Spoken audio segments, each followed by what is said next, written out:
Всем привет, друзья! Сегодня я хочу рассказать вам, как приготовить классический немецкий штолен. Этим рецептом поделилась со мной моя подруга, и с ее разрешения я расскажу вам, как приготовить настоящий штолен. И для начала нужно подготовить сухофрукты. Берем 350 грамм сухофруктов, клюкву, изюм и курагу. По своему желанию можете либо добавлять клюкву, либо нет, можете просто использовать один изюм, но в идеале сухофруктов должно быть побольше и поразнообразнее. Также нам понадобится марципан, нарезанный кубиком, а также ром и вода. Марципан я тоже рекомендую добавлять, потому что без него штолен будет не совсем классическим. Итак, в сухофрукты добавляем ром, воду, хорошо перемешиваем все, накрываем пищевой пленкой и убираем в холодильник минимум на сутки. Таким образом, если вы настроились готовить штолен в субботу, то уже в пятницу нужно подготовить сухофрукты для того, чтобы они хорошо пропитались ромом и водой. Также нам понадобятся орехи. В общем количестве 250 грамм орехов. Орехи можно выбирать по своему вкусу. У меня здесь цельный фундук, молотый фундук и также миндаль. Но опять же можно брать абсолютно любые орехи, которые вам нравятся. Но фундук я очень рекомендую брать именно целый кусочками. А мы переходим к приготовлению опары. Подробный список всех ингредиентов вы также найдете в описании под этим видео. Берем теплое молоко, добавляем туда сухие дрожжи, перемешиваем до растворения дрожжей, добавляем сахар, снова перемешиваем, чтобы сахар хорошо растворился, и добавляем муку. Снова все перемешиваем. У вас не должно получиться плотного густого теста, это всего лишь опара, поэтому она должна быть вот такой вот консистенции, примерно как кефир. Оборачиваем пищевой пленкой и убираем на полчаса в теплое место. Опара должна хорошо подняться. Если этого не произошло, то, к сожалению, ваши дрожжи не работают и нужно заново подготовить опару. Вот такая она должна получиться красивая, живая. Вы видите, какие здесь работающие живые дрожжи. Поэтому я уже понимаю, что опара получилась идеальная. Ну а теперь мы переходим к приготовлению теста. В муку добавляем щепотку соли, корицу, ванильный сахар, смешиваем с сахаром и отставляем в сторону. Нам он понадобится немножко позже. А также в муку добавляем цедру апельсина. Перемешиваем сухие ингредиенты и также отставляем муку в сторону.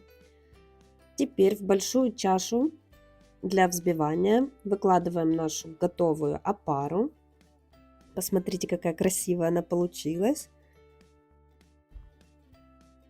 Добавляем в опару яйца, наш сахар с ванильным сахаром и сливочное масло. И на минимальной скорости миксера хорошо все перемешиваем. Нам нужно просто объединить все ингредиенты, вымешивать тесто на данном этапе нам не нужно. А уже в процессе, когда мы переходим к добавлению муки, меняем насадку венчик на крюк и уже замешиваем наше будущее тесто для штолена. Муку добавляем частями. Миксер у меня работает на минимальной скорости. Сначала вам может показаться, что тесто никак не может соединиться в шар, но со временем вы увидите, какое оно мягкое, податливое и как хорошо оно объединяется с мукой. Это не обычное дрожжевое тесто, не на пирожки, поэтому оно довольно-таки плотное получается. Но тесто на штолен таким и должно быть. Оно абсолютно не липнет к рукам. мягкое, но довольно плотное. Если у вас нет планетарного миксера, в принципе, можно все замесить руками с помощью ручного миксера на начальном этапе. Теперь смазываем нашу емкость подсолнечным маслом без запаха, выкладываем тесто, накрываем пищевой пленкой и даем нашему тесту подняться в теплом месте на 1 час. Через час ваше тесто должно увеличиться в 2 раза. Оно получается довольно плотным, как я говорила, то есть не пугайтесь, если вам кажется, что оно какое-то слишком твердое. Тесто на штолен не должно быть воздушным. Теперь добавляем сухофрукты. Предварительно нужно слить лишнюю жидкость и вмешать сухофрукты в тесто. Удобнее это делать в комбайне, либо в планетарном миксере. Сначала сухофрукты не будут вмешиваться равномерно, но со временем вы увидите, как они распределятся по всему тесту, и получится однородное тесто с сухофруктами и с орехами. Если вам удобнее сделать это руками, пожалуйста, на рабочей поверхности можете вмешать сухофрукты руками. Теперь накрываем пищевой пленкой нашу емкость и убираем тесто в холодильник на 24 часа. Да, вы не ослышались, тесто у нас подходит в холодильнике.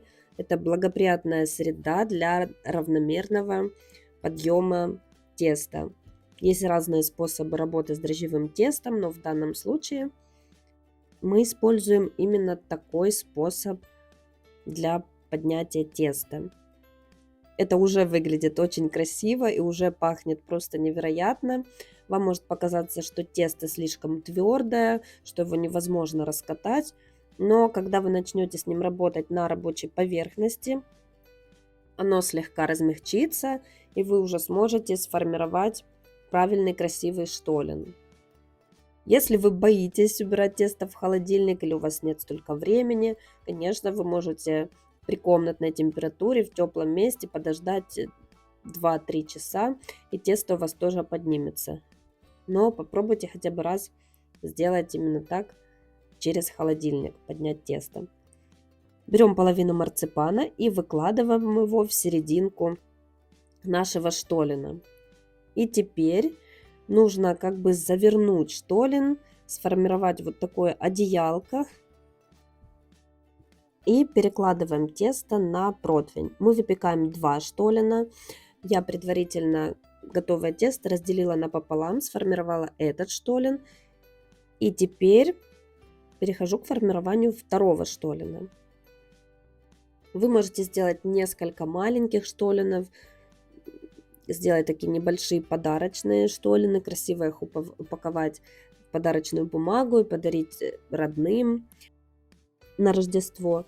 Но я в этот раз делаю классический размер штолена. Итого, из общего количества теста у вас должно получиться 2 больших штолена. Выкладываем на пергамент и даем тесту еще раз подняться при комнатной температуре 1 час. Наши штолины должны отдохнуть, и только после этого можно будет их выпекать. Если вы готовите несколько штолинов, то равномерно также распределите их по противню, чтобы впоследствии при выпекании они не соприкасались. Итак, тесто уже готово, можно отправлять в духовку. Выпекаем в разогретой до 170 градусов духовке, режим вверх-вниз, около 50-60 минут. И в итоге должны получиться вот такие красивые зажаристые штолины. Вам может показаться, что они сухие, либо пережаренные. На самом деле это не так. Они еще не готовы. Нам сейчас понадобится растопленное сливочное масло и сахарная пудра. Для начала сливочным маслом еще теплые штолины со всех сторон хорошенько промазываем, так чтобы у вас масла совсем не осталось. И сразу же притрушиваем сахарной пудрой. Хорошо пудры не жалейте, чтобы штолен весь был покрыт сахарной пудрой. После этого штоллену нужно дать время для того, чтобы он дозрел. Оборачиваем посыпанный сахарной пудрой штолен в пергамент.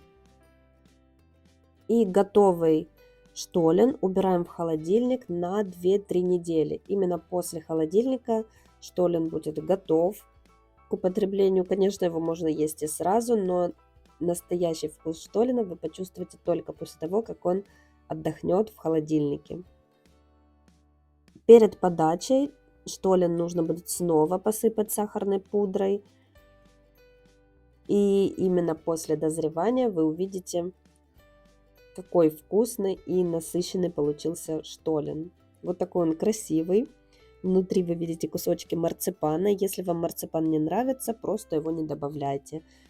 Но хотя бы раз все-таки попробуйте приготовить штолен именно с марципаном. Я с вами поделилась классическим рецептом штолена. Многие называют обычные рождественские кексы штоленом, но это не так. Штолен – это не совсем кекс, это рождественская дрожжевая традиционная выпечка. Я надеюсь, вам понравился этот рецепт. Обязательно подписывайтесь на мой канал, рассказывайте в комментариях, что у вас получилось. Полный список ингредиентов я еще раз оставлю в описании под этим видео. Всем спасибо и до скорых встреч. Всем пока.